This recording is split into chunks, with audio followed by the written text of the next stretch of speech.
নিশা বিধ্বংসী ধুমুহাত ক্ষতিগ্ৰস্ত পৰিয়ালৰ কাষত টিৱা স্বায়ত্ত পৰিষদৰ মুখ্য কাৰ্যবাহী সদস্য জীৱন চন্দ্ৰ কোঁৱৰ। বুধবাৰে নিশা বিধ্বংসী ধুমুহাত বৃহৎ ক্ষতিসাধন হয় মৰিগাঁৱত। ক'ৰবাত যদি বৃহৎ গছ বাগৰি বন্ধ কৰি দিছে পথ, আন ক'ৰবাত আকৌ উৰুৱাই নিছে আপোন ঘৰখন। আন ক'ৰবাত ভাঙি পৰিছে ইলেক্ট্ৰনিক পোষ্ট। তাৰ মাজতেই মৰিগাঁৱত অঘটন। টিৱা স্বায়ত্ত পৰিষদৰ অন্তৰ্গত কোঁৱৰ গাঁৱত এডাল প্ৰকাণ্ড গছ বাগৰি পৰে এটা বাসগৃহৰ ওপৰত। যোৱাকালি মানে ভাত পানী খাই লৈ মানে শুবলৈ লৈছিলোঁ। তাৰপিছত আৰু 2-4 মানুহ আহিছিলে, কথা বতৰা মানুহ আহি আছিলে। তেতিয়াও সেইখিনি কথা বতৰা হেৰি কৰিলে। তাৰপিছতে প্ৰায় ঠিক এটা 10-15 মিনিটমানৰ পৰা মানে অকণমান আগজাননী পাইছে। এইটো বিজুলী ঢেৰেকণি মাৰিছে আৰু এইফালে বহুত ধুমুহা আহিছে আৰু এই পৰিস্থিতিটো হৈ গ'ল আৰু কিবা এটা কৰি মানে ধৰক বাচিলোঁ আৰু এইখন এই খাটখন যদি নোহোৱা হোৱা হয় হয়তো চাগে আমি মানে ইয়াত এতিয়া নাথাকিলোঁ হয়। তেনেকুৱা কোন কোন আছিল সেই সময়ত আপোনালোকৰ? সেই সময়ত মোৰ ছোৱালী 2জনী আছিলে আৰু মোৰ ৱাইফ আছিলে।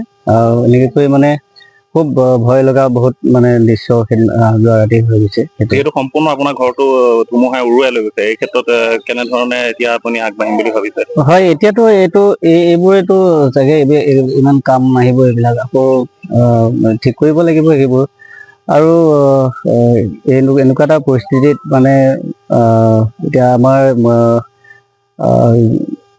টিৱা স্বায়ত্ত পৰিষদৰ মুখ্য কাৰ্যবাহী সদস্য CM মহোদয় জীৱন চন্দ্ৰ কোঁৱৰদেৱ মোৰ গৃহত অহা এইটো খবৰটো লোৱাৰ বিনিময়ত মই ধন্যবাদ জ্ঞাপন কৰিছোঁ।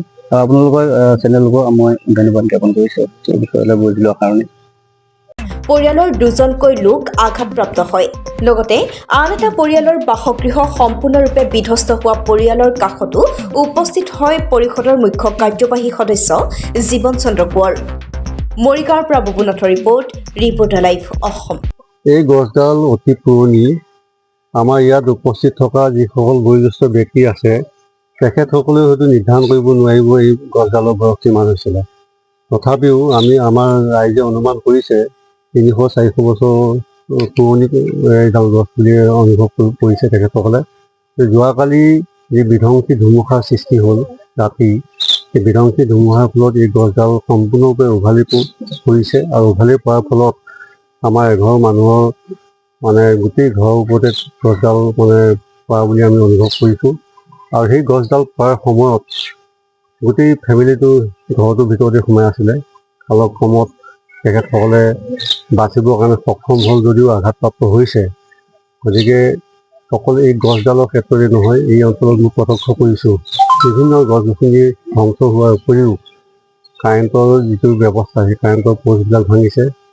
মানে বিস্তৰ ক্ষতিসাধন হৈছে। অকল কোঁৱৰ গাঁৱে নহয়, কোঁৱৰ গাঁৱতো যিটো ঘটনা মই নিজে প্ৰত্যক্ষ কৰিছোঁ।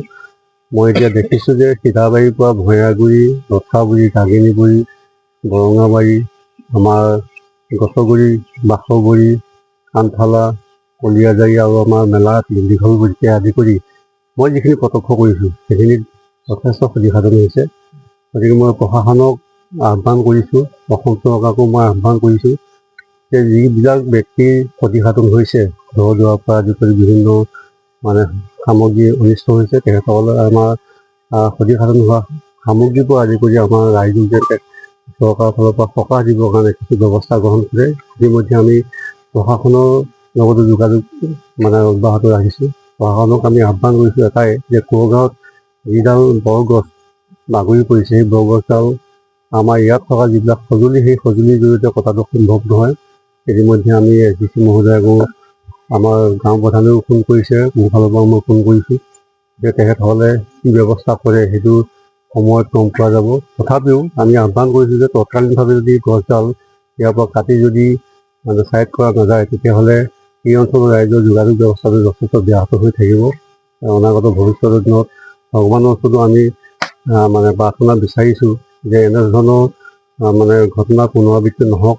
ইতিমধ্যে আমাৰ গাঁৱৰ ৰাইজে এই গছডালত যিহেতুকে আগৰ পৰাই চাকি বন্তি দি সেৱা সৎকাৰ কৰি থাকে পুৰণিকলীয়া গছ হিচাপে, কটাৰ আগমুহূৰ্ততো আমাৰ ৰাইজে আহি ইয়াতেই চাকি গছ বা তামোল পাণ ধূপ নৈবেদ্য দি সেৱা সৎকাৰ কৰি ইতিমধ্যে গছডাল কটাৰ কাৰণে যিখিনি ব্যৱস্থা কৰিব লাগে সেইখিনি তেখেতসকলে কৰাৰ ব্যৱস্থা কৰিছে।